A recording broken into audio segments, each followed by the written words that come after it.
Well, it looks like the diehards are still here. Thank you. I know many people had to catch flights out. I'm Bonnie Postlethwaite. I'm the Dean of Libraries at the University of Missouri, Kansas City. And I'd like to welcome you to Kansas City. I hope you got a chance to see some of it, and it was enough to entice you to come back, because it's a great city. I'd also like to thank IMLS for sponsoring this. I think this has been a great discussion that's going to accumulate into a wonderful discussion here at this last session. Today we're focusing on aligning curriculum with the needs of today's libraries and library users, with an eye on how IMLS can prioritize and target their funding towards building a strong profession with a long-term future. So how do we prepare new professionals to be better prepared for today's needs? What is the current state of the profession? What's happening? What's working? What are the gaps and opportunities? How do these things translate into actionable funding priorities for IMLS grant programs? And that's what we hope to address this afternoon, and I'm sure that you all have ideas that you can contribute once we've had our four panelists give a brief perspective of their own on these topics. So with us today, we have David Lankes, who's professor at the School of Information Studies at Syracuse, Mary Stansbury, who's associate professor, Library and Information Science at University of Denver. She's also the chair of the ALA Committee on Accreditation. Mark Puente is the Director of Diversity and Leadership Programs at the Association of Research Libraries. And Siobhan Reardon is the President and Director of the Free Library of Philadelphia. And we're going to go in that order. So take it away, David. We've also agreed that we're not going to use PowerPoint and we're not going to get up. So there. Thank me later. Actually, I would like to reward you all for staying through and those online. Yeah, hooray. Thank you. I'd like to reward you by committing a little professional suicide before you. I'm going to take on David Ferriero, the National Archivist, and call him to task. At this gathering for the National Platform and Shared Platform 2 weeks ago, in some of his comments, he didn't spare too many words for information and library science programs, actually library, museum, and archive sciences. And while he did acknowledge that there may be some pockets of expertise and excellence, which I'm sure he was talking about us. Yes. He said that in essence, we as people preparing the next generation of library science weren't coming from the folks we were sending weren't giving him the skills they needed. That the folks he needed to hire weren't coming from our professional programs, that libraries, archives, and museum programs, these folks didn't commingle. They didn't necessarily have the skills, of which he mentioned specifically one, which was that he needed people who could be nice. And I don't know how you teach that. I don't know what he's talking about. Being nice. Anyway. But the big thing that he raised, and I actually had a really interesting online discussion where I'd like to begin my comments today, is he said that when he talked to library science programs and others, but library science programs are what he mentioned, that he said that we consider our students our customers, and in fact that was wrong, that he was our customers. And by inference, institutions of libraries, museums, and archives are the customers of our programs. So that can be raised really into an interesting question. So before I jump into that question, I do want to, however, bring back something that Ken Haycock once said in a 2004 panel where we were talking about library and information instruction. Ken Haycock went to great pains to remind us all that it is, in fact, the profession that accredits our programs, that you folk and him set the criteria by which we are evaluated and assessed, and we take that very seriously. This isn't something that we just sort of run away on and go, wee, let's try this today. But we'll come back to that in a moment. Really, I want to take on this notion that libraries are our customers. And the first is I want to take issue with the word customer, because I don't like that word in libraries in general. I think that we have a much more entangled, much more interesting, and much more potentially powerful relationship with those that we serve and that those that we are a part of. I don't believe that our communities are our customers. I believe that we are our communities.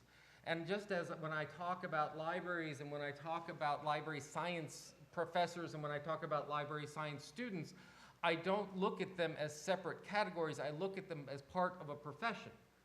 For example, when a new student graduates from Syracuse University, they in essence inherit some of the value and prestige that comes with it. In essence, they're trading on our good name to help them in their field. But 5 years, 10 years later, it is exactly the opposite. We are trading on their skills as alumni and where their positions are and how they've succeeded and the stories that we can tell. That kind of intricate relationship between alumni and school, hirer, potential hirer, all of that is much more complex than simply customers and consumers.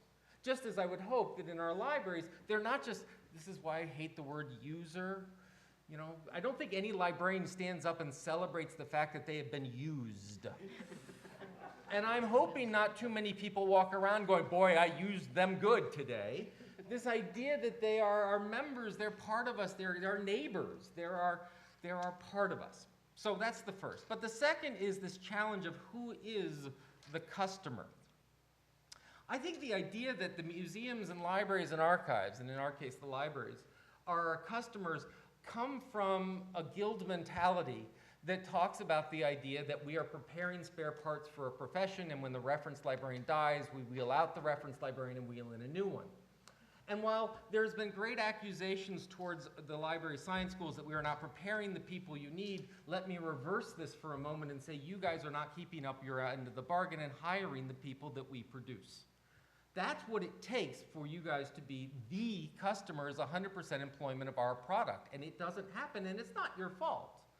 But what this has meant is that what's happened is we've looked for other markets where our students can find places. And in fact, in the 1970s, as early as the 1970s, not my dean, but a former dean of my school named Bob Taylor renamed us from the School of Library Science to the School of Information Studies because he said, hey, these same skills of information organization and how we manipulate this and information retrieval and technology and categorization and user behavior and such can be used in other industries. Why should we just be producing these folks, for one, when we can take this great thing and strengthen intelligence, banking, computing, all these other industries? And I would argue that what's happened in the years since then is that we've seen a massive growth in other industries looking for the tasks that our field has produced, and we've seen library science programs become part of, and eventually smaller and smaller part of, information studies programs because we see a larger market elsewhere. And we've kept library science programs dedicated and devoted to a single industry, and what that has meant is a gradual migration of different points of view into these different camps. So on the library side, we see service as essential. We see customer service and being nice as essential. We see information organization as essential. And in information, we see large-scale data. We see technology. We see user implementation. We see the idea of return on investment as essential. And yet we know by me just coming through that list, yes, they're all essential, but they've begun to migrate out. People who seek to serve others with their values of librarianship need technology and need understanding. People who seek to improve banking need values. Let's be really honest. People who serve banking need values. And by segmenting these out and saying, no, you go in the library, you do this, we are causing a disservice and a rift within our profession that is not about who does cataloging and what we call our profession, but is very much about what we seek to do. So here's my one line, and then I will shut up, that I do not envy what IMLS has to decide in the near future, which is, are you going to continue to support libraries, or are you going to begin to support librarians? And those librarians taking our values and taking our ideas, yes, into our institutions and our communities, but also into our banks and our nonprofit organizations and our blood banks and all these things. I did a quick, this is my piece of data, and then I'll shut up. I see the red line. This is our attendance list. I did a count. I got roughly 30 out of 56 of you do not work in libraries. You work in library schools, you work in library associations, you work in not-for-profit organizations. I think you guys count, and I think you're important in our education, even though you may not be seen, or David Ferriero doesn't see you as our customers. I think he and I would agree on a lot of these things, but I just like to pick on him, so. Well, as the person earlier today who regretted coming after Ann Craig, I'm coming after David Lankes. But I would like to talk a little bit about how our program at the University of Denver has tried to align what we do in terms of the learning experience we create and nurture for our students and what the profession has told us it would like to have, as well as say a little bit about accreditation, which I appreciate David kind of getting that ball rolling. So very different hats here, but a little bit about DULIS. And I want to thank IMLS for its amazing support of our program over the years. We've had some great funding for our early childhood librarianship program, in which we combine coursework in LIS with coursework in child, family, and school psychology, including infant development, language acquisition, children with special needs, as well as we were partners with the Denver Public Library on their Leaders Fellowships, which brought people into the program and then out into the community with an MLS who can speak Vietnamese, who are Vietnamese, Russian, and Spanish. So we've really benefited from that amazing partnership we have with the institutions in the Rocky Mountain West. As well as WebWise and Spell and Ripple and STEM and Public Libraries. We're very, very grateful for all of that. Our program is a small program. In fact, some of you might remember when it went away in the 80s, and it came back in the mid to late 90s. And so we're very small, and we're face-to-face only, which puts us in a pretty unique place. Not many programs are face-to-face only anymore. But what that allows us to do is a couple of things I think that really help our students become ready for the profession. And one of those things is that each student in our program has a professional mentor.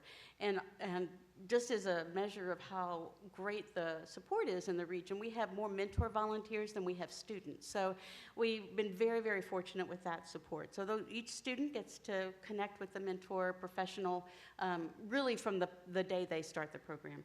We also have a review process. Annually, each student gets reviewed not only for academic performance, but for dispositions such as leadership, interpersonal communication, those sorts of things. So we're able to really watch our students develop as professionals. And if we see a need for helping them think about leadership in a way that doesn't mean president of the student chapter of ALA, we as faculty are responsible for making that happen. I mentioned the outstanding energetic practitioners. We're also in a college of education, which for so many years has been viewed by LIS education as a disadvantage. But for us, it's a huge advantage, mainly because the child, family, and school psych programs in that college.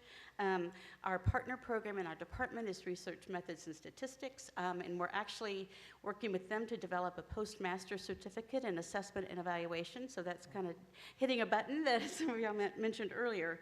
I think, too, that because we're small, because our college is small, University of Denver is not that large, we have to look at things from an interdisciplinary perspective, which matches well with the problems that practitioners have. There's not a library science problem, hardly ever, that's just pure library science. And just as another example of what we're trying to do based on feedback from our stakeholders, our employers, our students, our alums, is beginning in the fall and with some funding from the Dean of our College of Education and the Dean of University Libraries, we're piloting what we're calling a clinical model. And because we have the child, family, and school psych folks and the counseling psych folks, we have some really good templates for a clinical model for professional education. And we're doing this first in the university libraries at DU. And what we're doing is we're creating learning outcomes that relate to the coursework that these students will be in the classroom, but then they'll be we're on a quarter system. For 3 quarters, they'll be in the university library with specific experiences that are connected back to the classroom content. So we have great cooperation from the university libraries. We're developing these learning outcomes together. And what it allows us to do is look at how students develop their expertise as well as their professional demeanor and their professional skills. And we'd be able to at any point in time say, you know what, to a particular student, you can't wear cutoffs to work, that kind of thing, which unfortunately does happen, especially in Colorado. So that is very exciting to us. We are piloting it. We're going to see how it goes. But clinical models take an enormous commitment on the part of the profession. It takes a lot of time, as most of you probably know, to supervise a practicum student. Well, that's one level of involvement with that student's learning experience. When we bump it up to a clinical model, there's a whole lot more of your time that we would need to make that work. So we'll see how that goes. But we also believe that that's what we need.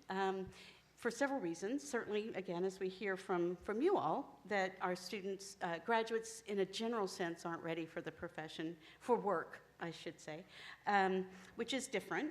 And then we're also, and this is across LIS programs, our students are getting younger and younger and younger. I mean, I'm waiting for, a 12-year-old to show up, not really in the classroom, but, and because of that, they have very little context in terms of working anywhere, other than maybe in an hourly position somewhere, and then no context related to libraries. LIS faculty, we're going to have to step it up.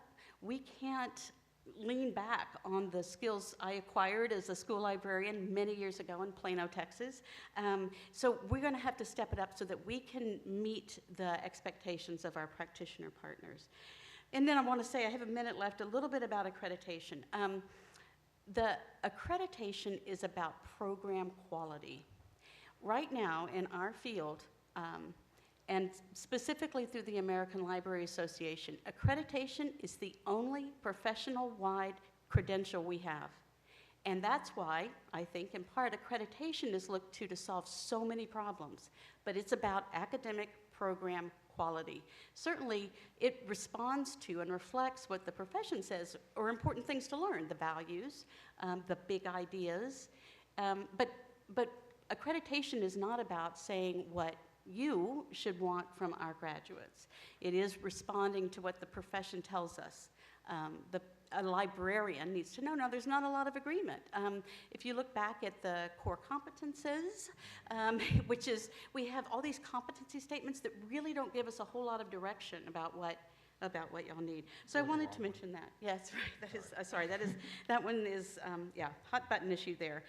In addition, we have the differentiation issues, and my time's up there, but thank you. Thank you.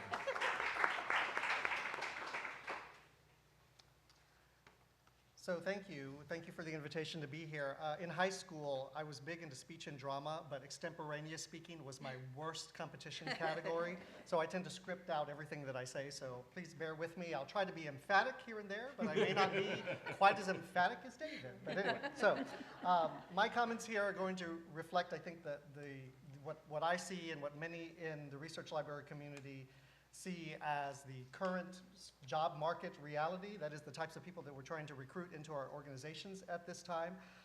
And then also, based on a little bit of evidence, which is having, I think, my finger on the pulse of the position descriptions that are being deposited to our academic library, research library database that ARL hosts.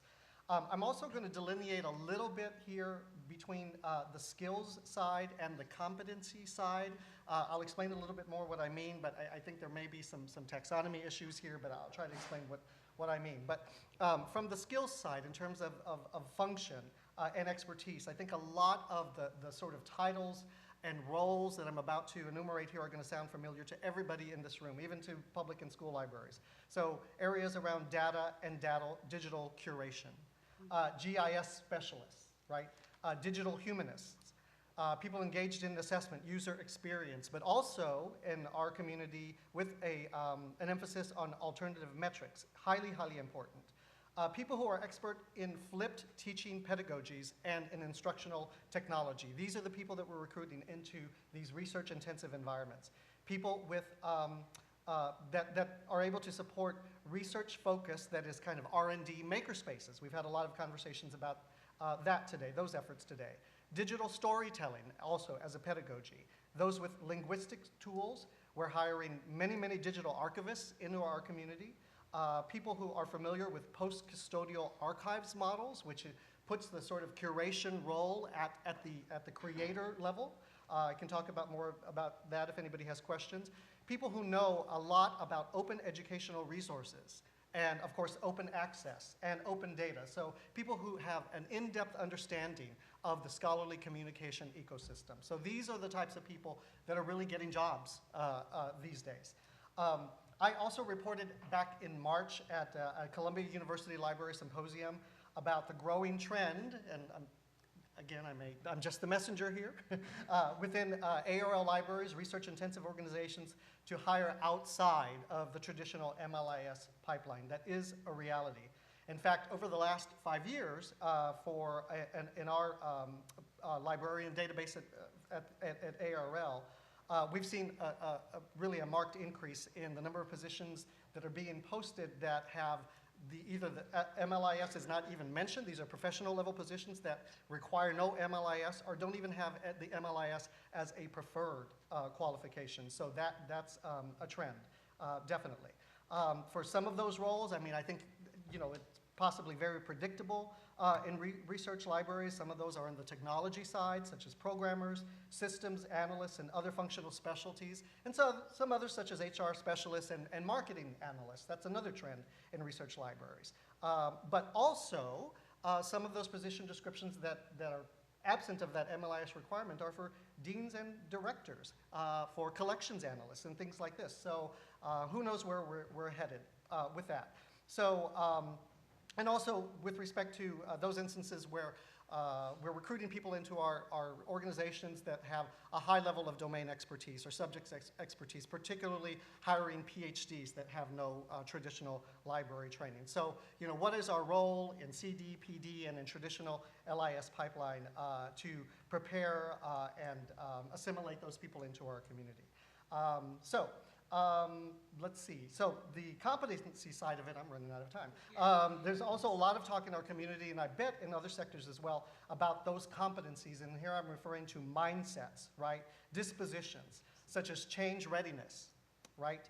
Collaborative mindsets, entrepreneurial or risk-taking mindsets, cultural competencies. So all of these things that will keep our communities engaged, and that will respond to the current needs of our community. So again, just in the brief time that I have, I want to switch just a little bit to talking on the diversity side, because I think also critically in LIS programs and in continuing education and professional development, we have to begin having conversations, deeper conversations, and educating people and informing people about the value that diversity and inclusion bring to our profession. It is absolutely critical. It is critical for relevance. And by the way, I mean diversity in its broadest sense. Not only racial and ethnic diversity, but religious diversity, sexual orientation, age, demographic diversity, all of those components and those elements of the human experience and the human condition. So it's a relevance issue. It's been mentioned many times today that we know from research that libraries and archives are seen as more inviting when people see themselves, their customers, their patrons, whatever that word is, see themselves represented in their collections, in the professional staff, in their programming. We know this, right? And there is increasing evidence that that sort of inclusivity actually adds to student success and advances the teaching and learning missions of these organizations. It's also a matter of organizational excellence. There's abundant scientific evidence that having a diverse workforce and diverse collections improves organizational performance. And I frequently, as I give these talks, cite the work of Dr. Scott Page. I hope you know some of him at the University of Michigan, who has done extensive research about the abilities of groups to make decisions and to solve complex problems. And what he has found in his research is that the more deep diversity that is represented in these groups, the better they are at complex problem solving and decision making. I could talk to my voice runs out on that topic. And lastly, I want to nod to my colleague over there, Bharat, who I think was the first person today to remember the issue to mention the issue of social justice, right? Sorry, we don't have time to dive into this too deeply, but this persistent problem of low minority representation in the library and archives workforces, right, and museums, I might say, is a product of traditional systems that were not created to advance to advance people from historically from historically underrepresented or marginalized communities. That's just the issue. There are systemic barriers to them doing many things, including entering our workforce. So I'll refer to maybe a couple of recent publications, maybe a little bit later if we have time. One from Ithaca SNR, which was about educating the research library workforce, and a recent publication that came out of the University of Maryland that's doing, at their iSchool, that's doing some deep assessment about workforce needs and development of curriculum around MLIS. Brilliant. Thank you. So good afternoon. Thank you for having me. I'm Siobhan Reardon, President Director of the Free Library of Philadelphia, and I'm going to come at this a little bit differently, and I'm going to talk to you all about the customers we serve, because it's the customers we serve that add a tremendous amount of complexity for us telling library schools what it is we need, because often it's really difficult for us to actually say, what do we need? So how do you address a profession that is a cradle to grave in service? How do you address a profession that crosses economic spectrum from poor to absolute wealth? And we have to really think about those people who are in our spaces. There are people who are in our spaces that really like to be there and want to be there. And there are people in our spaces that don't want to have to be there. Little kids whose parent has told them to go there because that's a safe place and that's where you have to stay until I come pick you up. Or the young man or young woman that's in our spaces because they, as part of their adjudication process, have to come in and have a place to work. We need to understand that the people in our spaces need actually the kind of spaces that are welcoming and much more accessible. We heard a lot about that from Ruth. We have a lot of staff that are very strong on book knowledge, yet have very little perspective on community engagement. And what does that mean? We've had to hire social workers, and as we've been hearing time and time again, that though people in our spaces are very complex individuals, and when we think about services to people with disabilities, we have a tremendous amount of homelessness, particularly in our center city locations. And our staff are just simply not equipped to do that. You didn't come out of library school to worry about the homeless person in your space or the emotionally challenged person in your space. Yet, they're there and they have a right to be there, and so what do we have to do in order to build the capacity of our staff to still do the right kind of work when it comes to information services, but know that there's a very complex group of individuals in this space. So we have hired social workers to add to the sort of totality of the people that are part of our employment base. And I'm telling you, the social workers will come out and say to us, we spend more time coaching the staff than we do moving the homeless individuals into services. And that's okay, and that's why they're there. More than 50% of our school children have, by the time they get to 4th grade, can't read at a 4th grade level. And so that adds another complexity around the relationship between the school district and the Free Library of Philadelphia in particular, but there's a larger conversation going around called the Campaign for Grade Level Reading, and 157 cities across this nation have a campaign for grade level reading as part of this work, and the Free Library of Philadelphia is now the backbone agency for that work here in Philadelphia, actually not here, but in Philadelphia.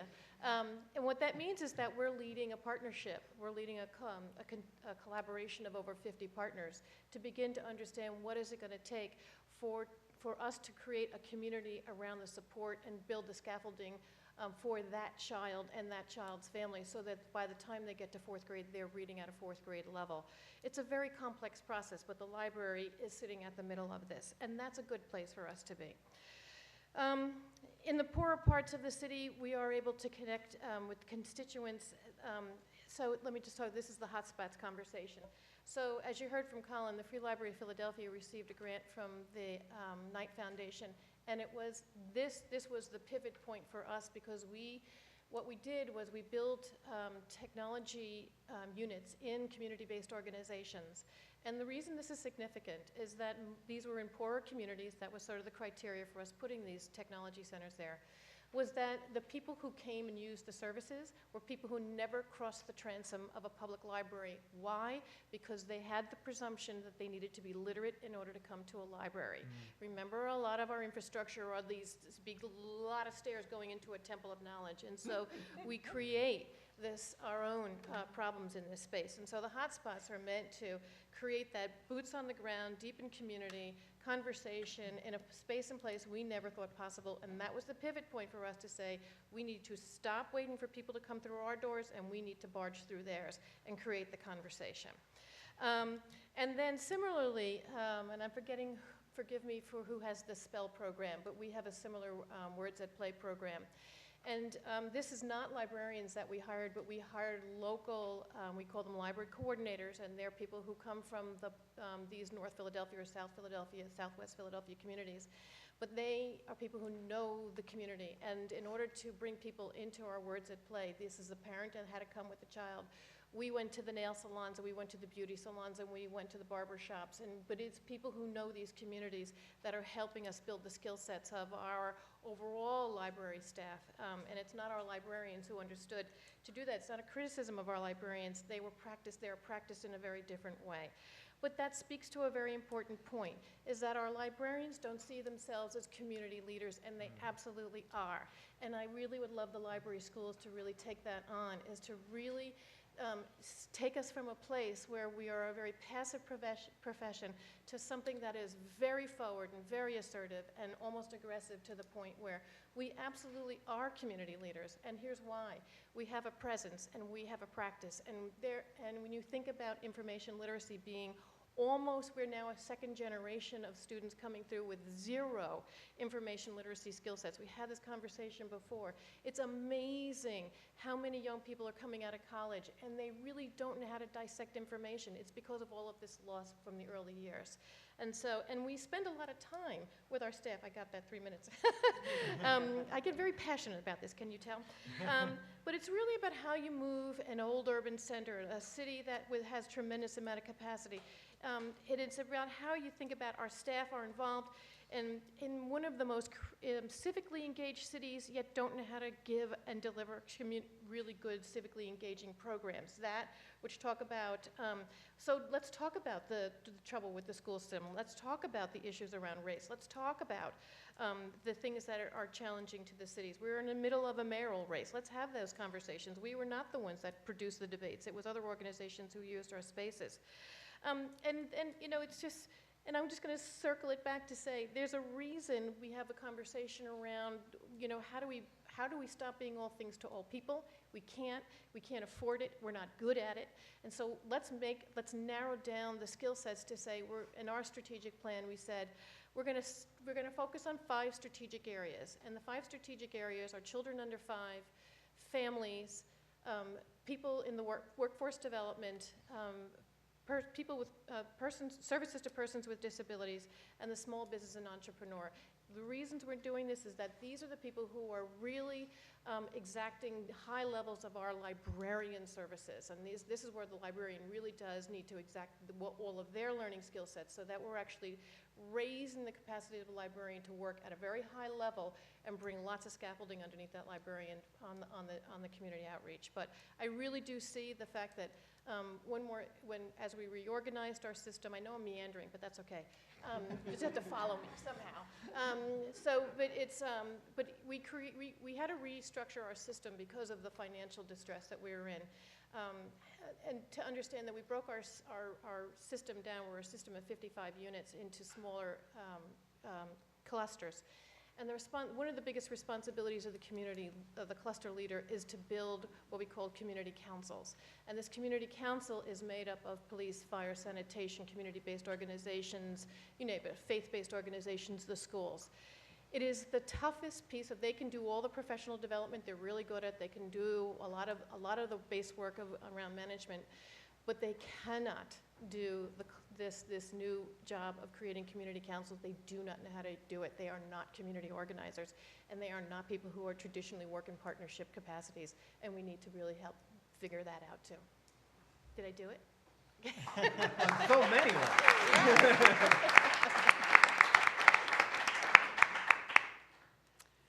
Great. That was wonderful. So we'll open it up for questions. I think the mics are floating around.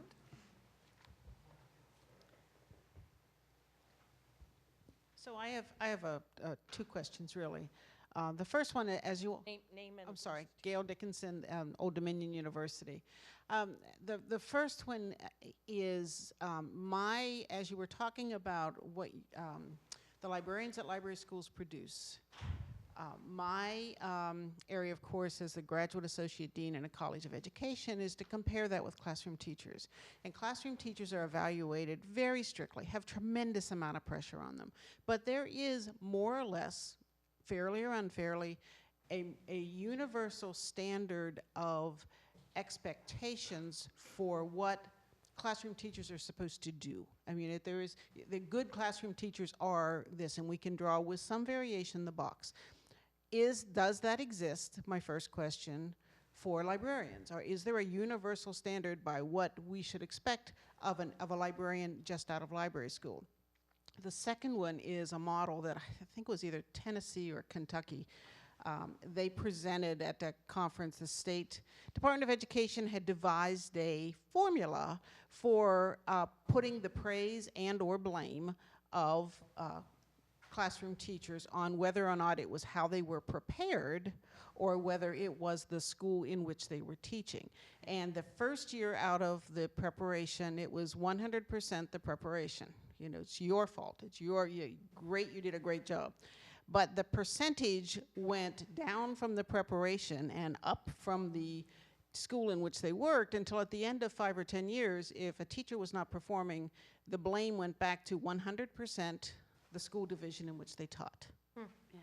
So the librarians, then 10 years out of library school, it would not be, in my case, the shame or the praise for UNC Chapel Hill. It would be where I worked that did not continue to that. So could you speak to both of those questions? Me? Oh. We'll take turns. I have a universal definition of a librarian. But of course, that's the problem. I do, she does, they're not necessarily the same. I think what's interesting is in times of great stability, of institutional prominence in different fields, from education to library science to medicine, the emphasis of education on the craft is appropriate and makes sense, and you talk about competencies. In times of great change, particularly change moving from institutional focuses to personal agency, that is, from hospitals to doctors, from the doctors to patients, from schools to teachers. When we look at changes, then the larger, and we keep saying theory and practice, I think that's the wrong word because it gets so much work. The difference between larger, deeper concepts and implementation of a craft, that focus has to change, and it has to move towards deeper concepts. My work and others here and your work is very much about finding what is fundamental in a time of change. And what I hear over and over again when I hear is we need people with good people skills, but a lot of these dispositions, creativity, lifelong learning, changing, things that are not skills-based. And so I think that there's actually a pretty good agreement. What I'm amazed by in this room is I stand here and go, you know, I remember 6 years ago when we talked about the community as your collection and people looked at us like we were just weird people, and now it's like, yeah, of course, right? That idea that we're moving together and pushing forward, I think it becomes important, so. Yeah, I'll try to answer one part of your questions, Gail. I think in terms of that accountability, that culture of accountability that has certainly, you know, invaded and is everywhere in the K-12 world. I don't know if it'll ever happen for us. I wonder if in many ways our profession has hidden behind the concept of privacy to avoid understanding our impact on individuals. And that's just something I've thought about here and there. I mean, I understand it, I certainly support privacy, but I think we've hidden behind it in the public library sector, perhaps. I also think that in terms of disruption, and I remember Siobhan and I were on a grant overview panel meeting together earlier this year, and don't tell my boss, but is the master's degree still the right container for a professional academic credential. And I wonder, what is unique about the MLIS that means it has to be at that level? So I don't think I really answered that question, but I wanted to be sure and say that second one. So. Well, and I think, oh, sorry, go ahead. No. Oh, I was just going to add, again, in the academic library context, with respect to, rewards and that sort of thing, I mean, that's so deeply embedded in that local context. I mean, we have academic institutions that are on one-year term appointments, and then you have, at the end of the spectrum, librarians that have faculty status that are on these rigorous promotion and tenure tracks, comparable to, instructional faculty. So it's so contextual, and again, looking at just the explosion of the types of roles, I think that's going to be something that is just very difficult to really identify. So. And Gail, I would say that what we were looking for in an entry-level librarian 10 years ago is not what we're looking for in an entry-level librarian now, for sure. And Cindy Gibbon talked a lot about kind of the skill set that we would prefer to see. Things like we want someone who is a problem solver, has budgetary skills, is a critical thinker, is a project manager. I mean, these are amazing, and these are skills. Mm-hmm. So, and a lot of time, so there's the change in the skill set, because this is the kind of work that's, we really do push out a lot of project type work because of the changing nature and the, what's happening in any of our communities at any one point in time. But I also want to say that there's a real difference between not all librarianship is created equal. And so what we do for our school librarians is very different from what's necessary in a public library setting versus what's in an academic setting. And, and that's something to have a conversation about, really. Do we ask IMLS to support, that great big venture to really sort of create the concentrations? Because I think that that's going to be an important piece of it. I don't know if I'm addressing your question, but I do think but I could tell you, so I'm going to hire somebody who in the interview comes across as a creative, critical thinker, loves project management, but in 5 years, is that going to be what we need? Hopefully, but you never know. So the answer to your question is no, there isn't this. That's a long way to get out no. Sure. Yeah, the other part of that is the delusion that we can prepare a librarian for 2 years at the beginning of their career for everything they're going to experience until they're the director of a Kansas City library with Google Fiber. When you graduated with your LIS program, sir, did you spend a lot of time on how fiber installation to the internet was going to impact library service? Yeah, there you go. and also, just because I grabbed I worked for Borden. That's right. My dad did.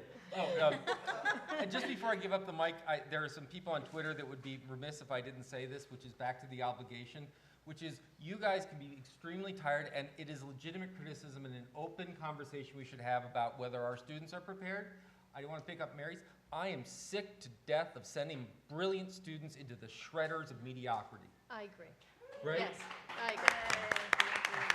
Yeah, because there's nothing worse. I will say that those of us who have to suffer through civil service, and I would like IMLS to find a way to fund the death of civil service. Really, I'd like that very much.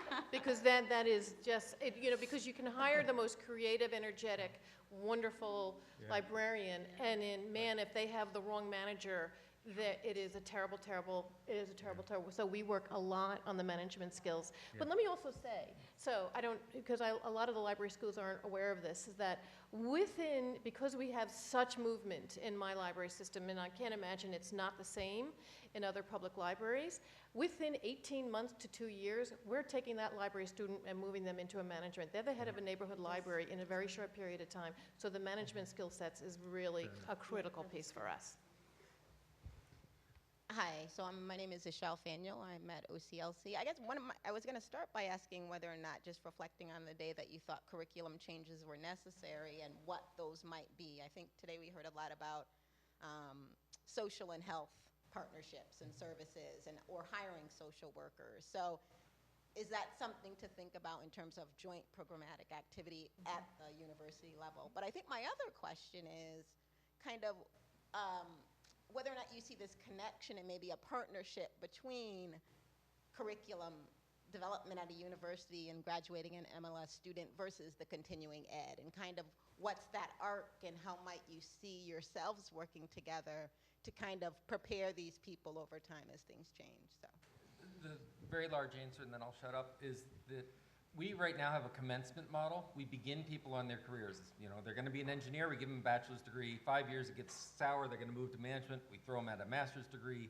6 years after that, they lose track of what they want to be with their life, and we give them a PhD. Right, yeah. The Band-Aid we then apply to it is continuing education, and one of the things that we really, you know, in New York State, to be a public librarian, you have to do 60 hours over 5 years of continuing education. That would be nice if we required the same thing that we require of barbers in New York State for continued relevance. But we need to move to a continuous education model where our alums teach our current students teach our professors teach.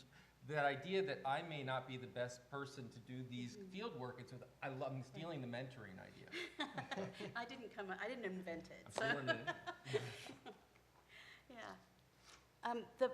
Just to address your question about partnering with continuing ed or that path as well as other programs, kind of in its beginning stages, we've been having some conversations with another university in Denver, Regis University, go Jesuits, and with their nonprofit management program, which DU is all about the for-profit thing because it's a private university, and so we're talking to them about, is there any way as institutions we can share those tuition dollars, which honestly that's what drives our institution. So my university, certainly student quality is big, but tuition dollars are more critical.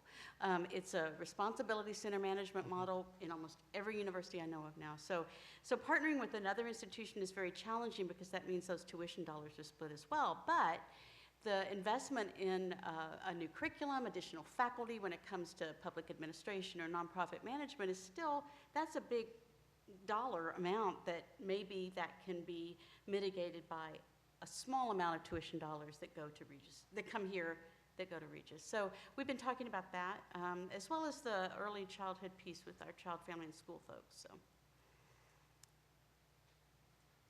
I could just add again, for academic libraries, I'm not certain, and I know there are more and more LIS programs that are requiring practical experience prior to graduation, more and more. I really wish that maybe even for public and other school libraries as well, that we could come to a point where a full one-year residency is a requirement for entry into the profession. I mean, I wish academic libraries would make a commitment to that. I also think that it would be a fantastic conduit in terms of the diversity conversation as well, because we need that level of preliminary training. And when we're in a marketplace where there are people applying, hundreds of people are applying for a single entry-level position, and probably half of them have 5 or more years of professional experience. It's a tough time. It's a tough market. But I mean, people are breaking through somehow. But if they're, I see that as an opportunity. And if we're talking aspirational here, I would like to see a program like that funded. Yes, absolutely. Actually, just because my role on the Committee on Accreditation, I pretty much know what every accredited program is up to in terms of curriculum, and actually the practical experience requirement is dropping. Oh, is that right? Interesting. As is research methods. There are very few programs that actually require a research methods course. So the practical experience, I think with the increase in online programs, I can't imagine how a huge online program is going to be able to manage meaningful supervision of practical experience when they have people from all over the world. So, Right. so I agree with you, but I think it's going the other way. Well, one of the Sorry. Hi, my name is Jet Kofoot. I work for the State Library of Iowa, Iowa Library Services, but I'm here today representing the Association of Rural and Small Libraries, and I'm wondering what all of you think about educating those librarians that are serving libraries that can't afford to pay a librarian with an MLS or an MLIS or whatever. Yeah, I mean, let's be honest. Every morning I have to stand up and look myself in the mirror and figure out, is it still ethical to go into my job? Yeah. I think we now are officially Syracuse's most expensive LIS program. Simmons and I were going at it for a while, but I think we I won. think we're up. Oh, you? We're up there. All right. yeah. Everybody. It's a fantastic question, and I've always said that there are 3 ways to become a librarian: by degree, by job title, that's the reality, as you say, or by spirit, right? There are a lot of people that are librarians that we just love, and they just haven't realized it yet. I think that what we have to do is, as a profession, acknowledge those 3, work like hell to get the people who became librarians by title to be proficient in our values, in our methods of doing that. And then what we have an obligation to do is to make sure there is value in going to that program for those who can afford it. Back to your social justice issue, which is to work to figure out ways that we can blow up a model that is based on a 3-credit semester at $1,000 a credit. Yeah. You know, that's, and I would love to say we figured it out, but you know, Harvard screwed up when they tried to do it with MOOCs. That didn't work. So we're still waiting to figure out the way to replace it. But it is, the short answer is, we have an obligation as LIS instructors to get into those small libraries and support them as much as anywhere, because we're part of a profession, not because we necessarily get a tuition dollar. And so I would hope that many of our faculty, many of which here are great examples of it, but we need more faculty to understand that's part of their give back to the profession. But I would also say, you're bringing up a really interesting point about, so what's the value of the ALAs and the PLAs in a responsibility to support the small and rural library staff in their work to professionalize the work that they're doing, because knowing that there just isn't the money to deal with it now. So how do we then support and create an opportunity so that these folks who are doing really great work are acknowledged and respected in that way? I think that's really an important point. And don't we see the state libraries? Sorry, since I Yeah, had the mic, yeah. the state libraries are doing a lot in this Absolutely. area. Vermont, Yeah. Maine, doing Colorado. brilliant stuff. Colorado's doing amazing. Ann Craig was up here in Illinois with that I Lead You program she mentioned. It's got all those 3 folks in there from the different libraries. That's right, absolutely. So. I thought someone had one. Oh, sorry, Mega first, and then you. She's been waiting. Hi there, I'm Megha Subramaniam from University of Maryland. So Mark mentioned that University of Maryland is currently doing a series of programs on re-envisioning the MLS. Dave Lankes was one of our first speakers in our speaker series. We are about to release a report very soon about what we have found, but some of the things that we have found is that we get really contradicting expectations from library directors, from library schools on what constitutes an MLS, right? And I sort of hear that as well during the conversation that we had today. I think Dave mentioned, what our librarians supposed to do everything, right? But one question that I have is how is ALA accreditation process is taking these changes into consideration as we move forward? At the midwinter meeting, actually had our new accreditation standards approved, so I encourage all of you to check those out. ALA.org/accreditation, that gets you to the office website and you'll find the new standards. So I mentioned that because within the new standards, and this next piece doesn't really represent much of a change, but within those standards, the way the curriculum, for example, standard is worded is very loose. There is not a prescribed course in, heaven forbid, cataloging or anything like that.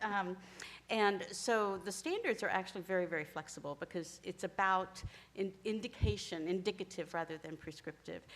Some of the, iSchools have, not necessarily him, but some of the iSchools have pushed back on ALA accreditation saying, well, we educate people who are not going into libraries. Well, it's the American Library Association standards for accreditation, which to me means it is about libraries. And it's fine if a program has all kinds of other degrees and all kinds of other curriculum concentrations, but really all ALA cares about is libraries. And I think that's appropriate.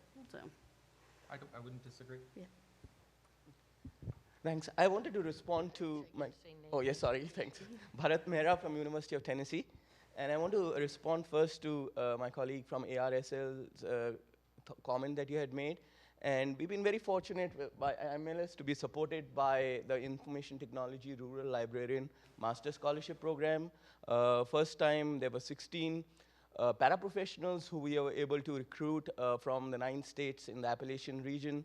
and offer them an online distance education program, synchronous, real-time, where they were working, they continued to be working, but in the courses that they were taking with us, we were getting them to develop management and IT products and deliverables during the time that they were in the program. And so it was kind of a win-win that they're working and the products and the applications that they're developing, management and IT, are very much contextually grounded because they're working and they have that knowledge and that kind of information to make connections between the theory and the practice. Second version as well, 13 more students were recruited, and now they are continuing in that process and will be completing in the summer. So the question of sustainability, we are having those students work.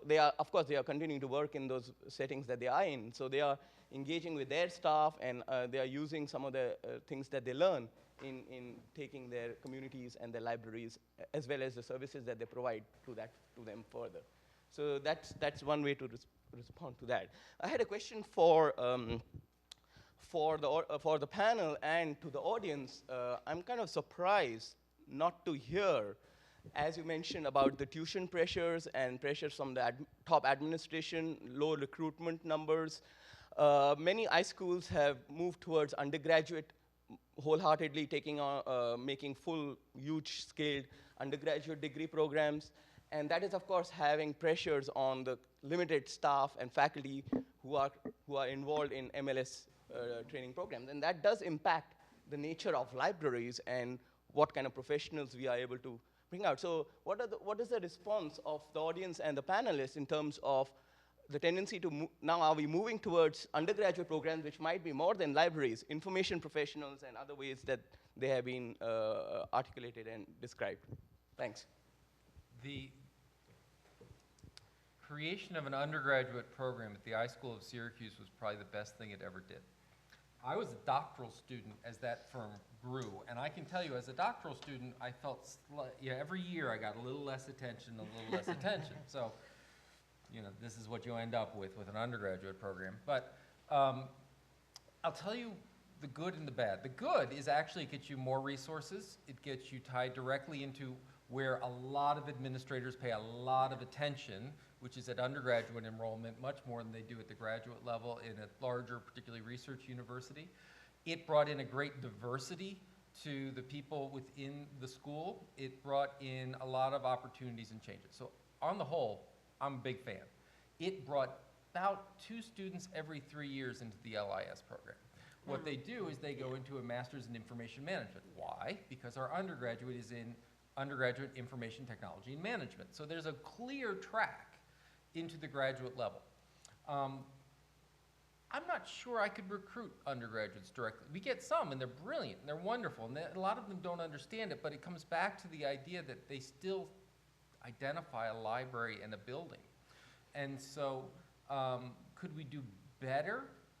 I'm not sure, but I can tell you, having undergraduates around where our library science students are doing information literacy instruction, are working, I mean, you want to work with resistant populations to instruction, undergraduates would be about the #1 group. And so by and large, I mean, I know I was the one who's talked about this fissure between information and the library science. That's not because of undergraduate programs. It's because of opportunities that are being, that they want our students. That leads to hiring faculty that can prepare them, and those faculty get farther and farther afield. And we have not done a sufficient job, I'm just going to go ahead and claim every high school, thank you. Sufficient job of enculturating our faculties into our core values. It becomes the users are important. It doesn't become the users are important and ethics are important, and that's why privacy is important, and that's how we found this kind of thing. And so we need to do a lot more work to fuse these two together. The future of an I school is an I school, but it's with library science and information science being indistinguishable, not in a bunch of parallel silos. Okay. Go ahead. I'd like to make sure that we address the question that IMLS has for us, which is how can they fund change in this arena of library school curriculum and recruitment into our profession. So, any thoughts? Do you want us to respond, Bonnie, or the I don't group? care, yeah.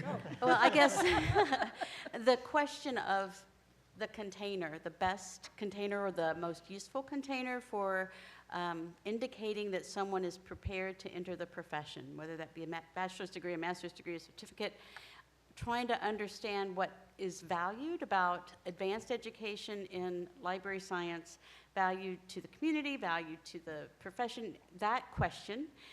It'd be interesting to fund the second phase of a pilot project of a clinical model with academic libraries and a library science program. Just kidding.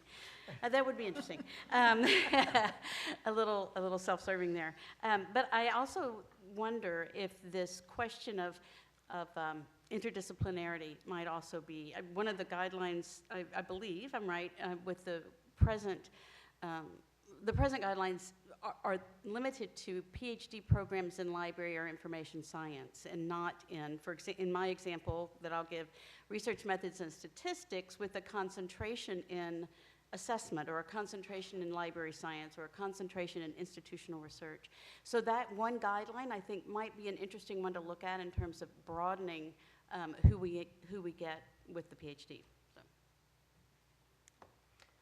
So I said it before, I think one of the things that I would love to see is a conversation or to develop the opportunity to create specializations. As I said, there's, all librarianship is not created equal, and so I'd love for to see if there's the ability to create concentrations, whether you want to become a public librarian or an academic librarian or a school media specialist. There is very different work that occurs in all of these environments, and specialty librarians, I don't know, how much that, the strength of that, I guess the medical librarians are for sure. But I just think that it's because of the concentration and what the expectation is when those students come out, that there's strength and it just helps. Not only does it help the schools, but it also certainly helps the practitioners in the process. Can I push back just a little bit on that? Feel free. I'm not convinced that that the difference between a small academic liberal arts college with one librarian in it, that the difference between them and Harvard is a less difference than a small academic library and a small public library and a small community college. And the information, and I understand what you're saying, but I'm not sure we know what those divides are. And one thing that I saw recently is, we have ARL talking about information literacy standards. We have ASL that's been talking about them for 20 years. We have public libraries that are now realizing that what they've been doing all this time now has this phrase called information literacy. If we continue to segment and silo, what we're going to end up with is, I'm a huge fan of thinking of librarians that then specialize. So I understand. I just don't know if we have the right dividing lines for those specializations yet. So that's the funding. What is it? That's what IMLS can Yes, fund. we should be funded for that. Absolutely. That's what we need. Is that examination of the possibilities or, as we talked about, the success or the challenges to that opportunity. But I do think not to study it or not to look at the outcomes. So I came out of library school in 2005. And I became the director of the Westchester Library System. So I took a web class, and I took a children's literacy class, and I took everything that had absolutely nothing to do with the job that I took in library land. But it was really fun and expensive. But, but I would add to, I hear a lot about, especially for academic librarians and school librarians, and sometimes it's by state credentialing expectations, people who know how to teach. I also don't know how to prepare someone to diagnose on a one-on-one basis a patron's understanding of, let's say, a particular technology. How do you do that? How do you know where to start with a patron who comes up to you in the middle of the stack saying, how do I use this application? And we don't teach our librarians how to instruct in that one-on-one level. And so how do we do that? That would be another thing. My only comment is that IMLS wields a disproportionate sway in this field. I didn't say a bad one. I think it's a very good one. But when you talk about specializations, there are online programs today because IMLS decided, we can say they're panels, but let's say the IMLS process decided that online education was good. There are certificates in digital librarianship, of which we just killed one, because that was important. There are now in data curation. I am a huge fan of IMLS, and part of the reason I'm a huge fan of IMLS is that you have managed to take a relatively small discretionary, I mean, in federal terms, you've taken an itty-bitty tiny little rounding error of discretionary research funding and shaped a profession. And this meeting that we're hearing about progressive librarianship, hearing about community orientation, hearing about diversity is important, hearing about all of these things and bringing it across library type, is a decision. And it's a decision that shapes curriculum, it's a decision that shapes programs, it's a decision that shapes research agenda, it's a decision that shapes lives. And so what I would tell you is, whatever you choose, because you've been very active, and I have no fault with what you've been doing in shaping curriculum, but to be well aware that you are shaping curriculum, and that the good news is I think you've been doing it in a very positive, progressive manner, and I would just encourage you to continue in a positive, progressive manner. I'd like to add that when I referred to that data point about, I think it was in the last 5 years, only 57% of all position descriptions posted on our website had the MLIS as a requirement, or its foreign equivalent as a requirement. I mean, that doesn't indicate in any way how many people actually with MLIS has moved into those positions that didn't require the MLIS. So I'll say that. But I would think for our community, I think for the profession, I think it would be a useful exercise to research and examine those folks who are coming into the profession outside of the traditional MLIS training, and to figure out, how do we instill those core values? Is there a way to engage MLIS programs in their training and their development that doesn't necessarily end, the final product isn't necessarily an MLIS, but that will make them more effective in that research-intensive environment, or whatever your local library environment. So I think there's an opportunity there. There was a comment from Twitter, and how well those folks do once they get in there. I'm just repeating the comment, which I thought would be an interesting question.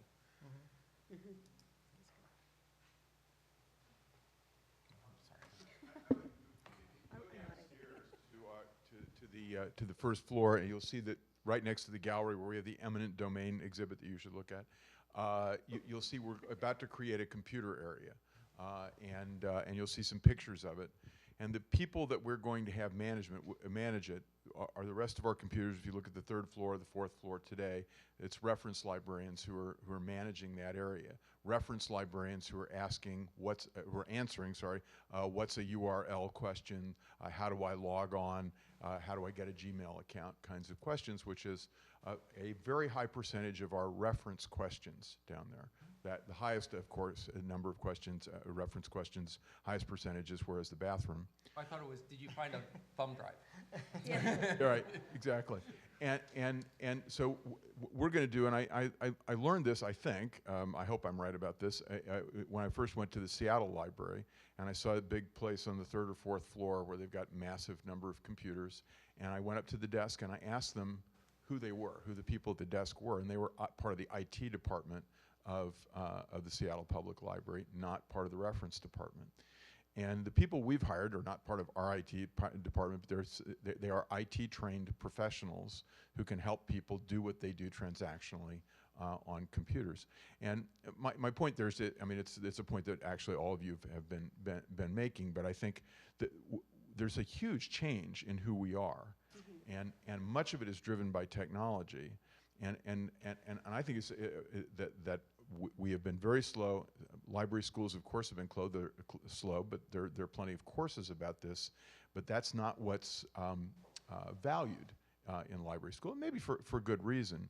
But if computers are a huge percentage of what we do, then we have to have IT professionals running that part of our operation. And I would say, and I want to connect this to a slightly larger comment, or a slightly larger issue that kind of unites David, what you were saying about how we call our customers, patrons, whatever. And you weren't talking just about library, you were talking about library school, but and what Siobhan was saying about engagement, civic engagement, and public engagement, I think it is a mistake to think that there is one word to describe the people who use libraries. Every once in a while I do use the user word, and I get why you don't like it. But in our transactional computer areas, it is actually functionally what's going on, and so it's useful to describe it accurately. But I like words like patron for certain parts of what we do. I like the word customer because I find that reference librarians typically have not been trained in customer service and need to be. I like the word citizen periodically. I think citizen engagement, and again, I think Siobhan may have used that word. I like the word neighbor, which I think one of you used, and which is actually a word I hadn't thought a lot about, but I think that's a great word. And I think there are a lot of different ways that and that may be the lesson, I think, of what needs to go on in library school, what needs to go on in libraries, and maybe a little bit what needs to go on in our cities, is to rethink the people who are streaming through any public institution, but we're probably the best of the public institutions in this regard, and discriminate in positive ways to what those people are doing in your library, who they are, in order to serve them better. I would agree. My issue with patron, member, user, et cetera, is what we call them amongst ourselves, I think sets a terminology. In other words, when I teach a class about the user generically, I think it sets a social construct that I'm not necessarily happy with. But in terms of when you are part of your community, you learn names. I mean, I personally like a name called David when I go into a library, right? But I'll tell you, the number one question I'm asked these days, particularly of reference tasks, is retasking, is the idea we're not getting that many questions. And I love the fact that it doesn't turn into, yay, we can lay off librarians, but what should they be doing now? And for me, the future of reference is instruction. Reference interview is just an instructional session that's long, but it's the same general sense of learning and such. And so I very much respect it, and the comments before about needing to bring in other folks, but I want to make sure that we don't tie our hands behind our back as a profession and say, what you were hired at 30 years ago is what you can only do. We need to make sure, and by the way, David Ferriero, when someone said we should have a cage match, I'm going to give him a little ammunition. What we as information library schools do really poorly is after they leave our building. And what we need, and there's so much continuing education. The problem we have is not more continuing education. The problem we need is coherent and coordinated continuing education that is targeted. And if we can play a role in that, I think we can. Among other, IMLS sponsored something called the Salzburg curriculum, you know, all these kinds of things. I think there's a chance to do it, but point very well taken. I think we're about at the end. Is there any final comment from anyone? Well, may I just say, as a librarian, not as an IMLS representative, I do think it goes back to this whole idea of values, you know, that so many people have mentioned. And, you know, I think we find the IT professionals that choose to work in libraries rather than in financial institutions where they could make 3 times as much and get a bonus that's more than my annual salary. You know, it comes back to they want to work here because of the type of work that we do, the service that we do. Amen. Okay. Thank you. Thank you. Thank you. Good to meet you.